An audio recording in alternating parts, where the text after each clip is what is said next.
Samajwadi party की कैराना लोकसभा सांसद इकरा हसन मुजफ्फरनगर में संबोधित करते हुए 2 बार भावुक हुई। सांसद इकरा हसन अपने पिता की बात बताते हुए संबोधित कर रही थी कि इसी बीच लोगों ने जैसे ही चौधरी मुनव्वर हसन अमर रहे और इकरा हसन जिंदाबाद के नारे लगाए तो सांसद इकरा हसन अपने पिता को याद कर 2 बार भावुक हुई। संबोधित करते हुए सांसद इकरा हसन ने एडीएम प्रकरण और रालोद विधायक को लेकर भी बड़ी बात कही।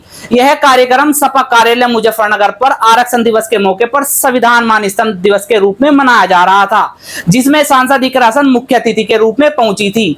इसी बीच सांसद इकरा हसन ने अपने पिता चौधरी मुनव्वर हसन वर्ष 2027 के चुनाव, सपा की सरकार, सपा में खींचतानी वाली बात को लेकर इकरा हसन ने क्या कहा, आइए सुनाते हैं आपको उनका पूरा संबोधन। मैं जिनकी बेटी हूँ उनसे मुझे ये सीख नहीं मिली कि हम किसी से डरे या झुके।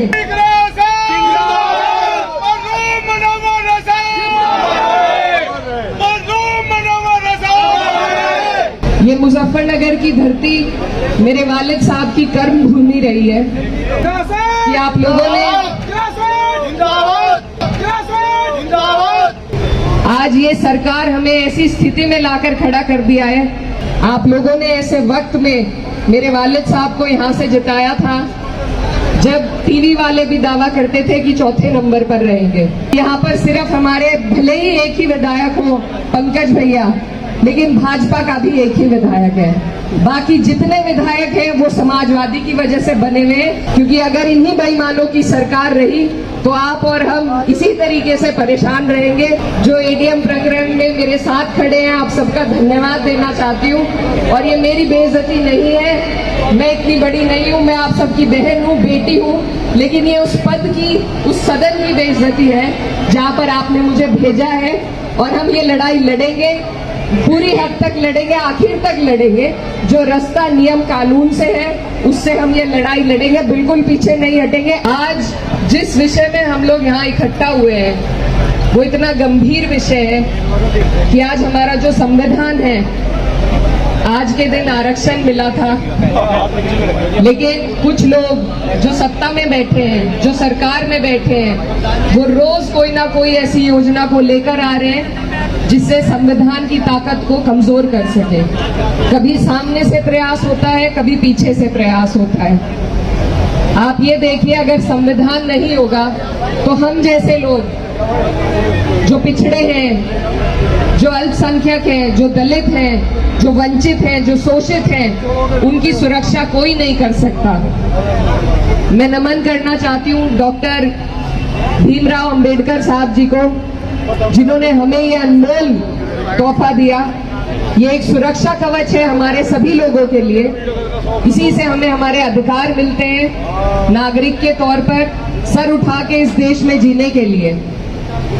आज ये सरकार हमें ऐसी स्थिति में लाकर खड़ा कर दिया है कि हमें खुद ही अपने संविधान की सुरक्षा करनी पड़ रही है। जो चीज हमारे लिए सुरक्षा कवच के तौर पर बनाई गई थी, उसकी सुरक्षा का दायित्व भी आज हमारे ऊपर डाल दिया है ये ऐसी बेईमान सरकार है।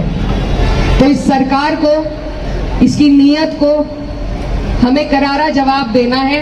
ये आज हम और आप सब मिलकर यहाँ से संकल्प करते हैं, क्योंकि जब तक हम बदलाव नहीं करेंगे, जब तक हम इस सरकार को नहीं बदलेंगे, तब तक ये इसी तरह के नियम लाती रहेगी। आज हमसे हमारा जो बिहार के हमारे भाई हैं, उनसे उनके वोटों का अधिकार छीना जा रहा है। ये एसआईआर नहीं है, ये बैकडोर की एनआरसी है, जिससे ऐसे लोगों को जिनके पास कागज नहीं है, यहाँ पर सभी लोग ग्रामीण क्षेत्र से भी ताल्लुक रखते हैं। कितने लोग हैं जिनके पास अपने घरों के कागज वहां मिलेंगे, या बिजली के बिल मिलेंगे, या पुराने हमारे बाप दादा के टाइम में कहाँ बर्थ सर्टिफिकेट बनते थे।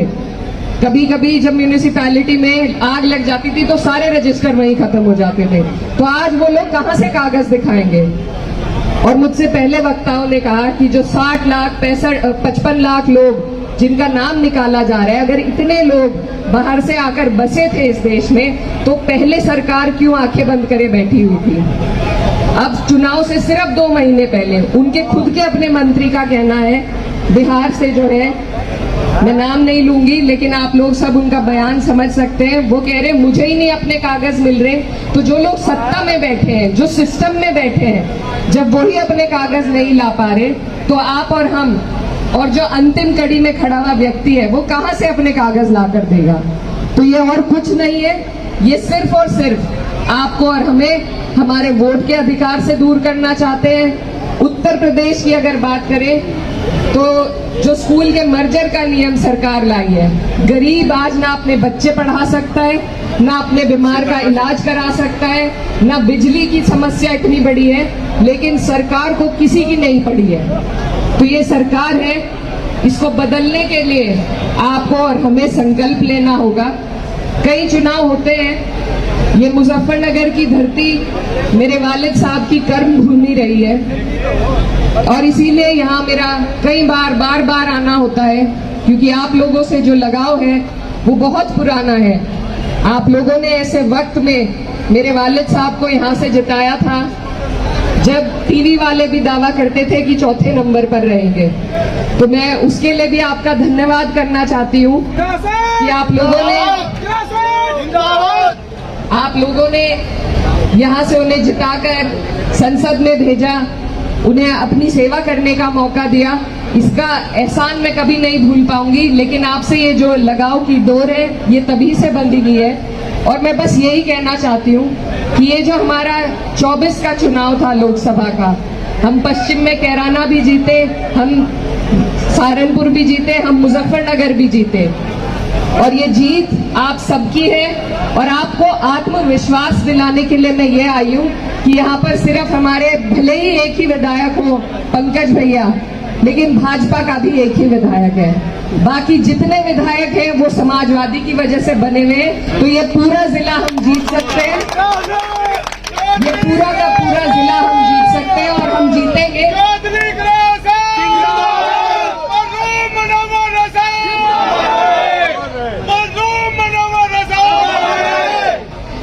हमारा जो जिला है इसमें 6 सीटें हैं, समीकरण सब आपके सामने है। हम जो एक आध सीट अपनी चूक में हाल फिलहाल में हारे हैं, मैं सबसे ज्यादा महत्वपूर्ण उस बात को समझती हूँ और वही कहना चाहती हूँ कि आप लोग सब यहाँ जितने बैठे हैं, आप सब पार्टी की ताकत है, पार्टी के स्तंभ है। लेकिन अगर हम अपनी खींचातानी में दूसरों को मौका दे रहे हैं, दूसरों को जगह दे रहे हैं, तो ये हमारी बहुत बड़ी भूल है, गलती है।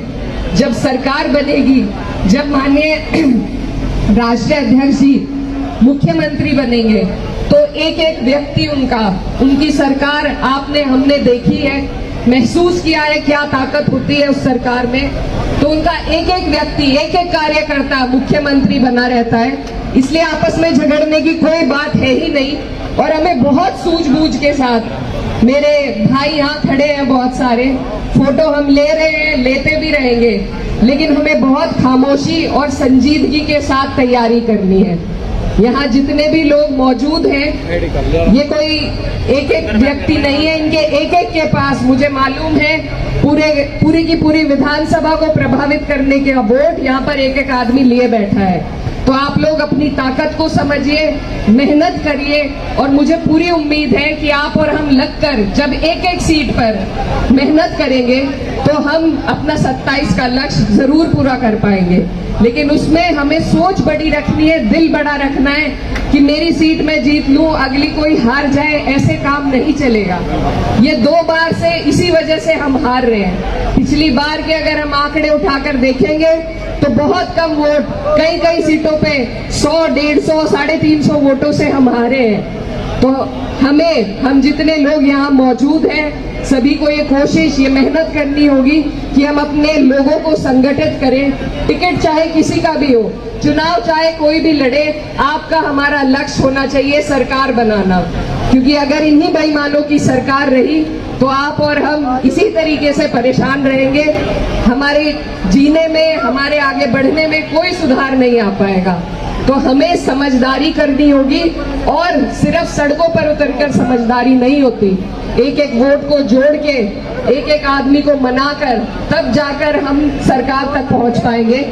तो आज संविधान मान स्तंभ दिवस के दिन मैं आप सबसे ये वादा लेना चाहती हूँ कि आने वाली 27 में पूरे के पूरे जिला मुजफ्फरनगर हम जीतेंगे या नहीं जीतेंगे? आप सब मेहनत करेंगे, क्योंकि जब हम एक एक सीट को जीत कर अपने राष्ट्रीय अध्यक्ष जी को देंगे तो हमारा रास्ता बहुत आसान हो जाएगा। और मैं अपने सभी भाइयों को, बड़े बुजुर्गों को, मेरे जो एडीएम प्रकरण में मेरे साथ खड़े हैं, आप सबका धन्यवाद देना चाहती हूँ। और ये मेरी बेइज्जती नहीं है, मैं इतनी बड़ी नहीं हूँ, मैं आप सबकी बहन हूँ, बेटी हूँ, लेकिन ये उस पद की, उस सदन की बेइज्जती है जहाँ पर आपने मुझे भेजा है। और हम ये लड़ाई लड़ेंगे, पूरी हद तक लड़ेंगे, आखिर तक लड़ेंगे। जो रास्ता नियम कानून से है उससे हम ये लड़ाई लड़ेंगे, बिल्कुल पीछे नहीं हटेंगे। आप सबने इसमें मेरा साथ दिया, मेरा हौसला बढ़ाया, मैं उसके लिए आप सभी का धन्यवाद करना चाहती हूँ। और अपने सभी लोगों की लड़ाई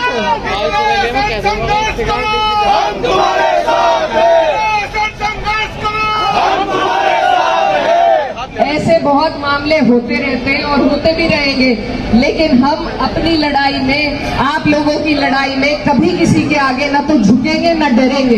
मैं जिनकी बेटी हूँ उनसे मुझे ये सीख नहीं मिली कि हम किसी से डरे या झुके, लेकिन हम नियम से, जैसा पंकज भैया कह रहे थे कि हम लड़ना भी जानते हैं और पढ़ना भी जानते हैं, तो हम अपनी कलम की ताकत से लड़ाई लड़ेंगे और अंत तक की लड़ाई लड़कर इन्हें दिखाएंगे और जीतेंगे भी। बस आप लोगों का साथ इसी तरीके से बना रहे और इसी तरीके से जैसे आज आप इकट्ठा हुए हैं, इस परिवार को, इस खूबसूरत गुलदस्ते को संजो कर रखे और 27 में हम अपने साथ हुई एक एक नाइंसाफी का जवाब देंगे, वोट की ताकत से देंगे और सारी सीटें जिता कर देंगे। जय समाजवाद, जय हिंद, आप सबका बहुत बहुत धन्यवाद।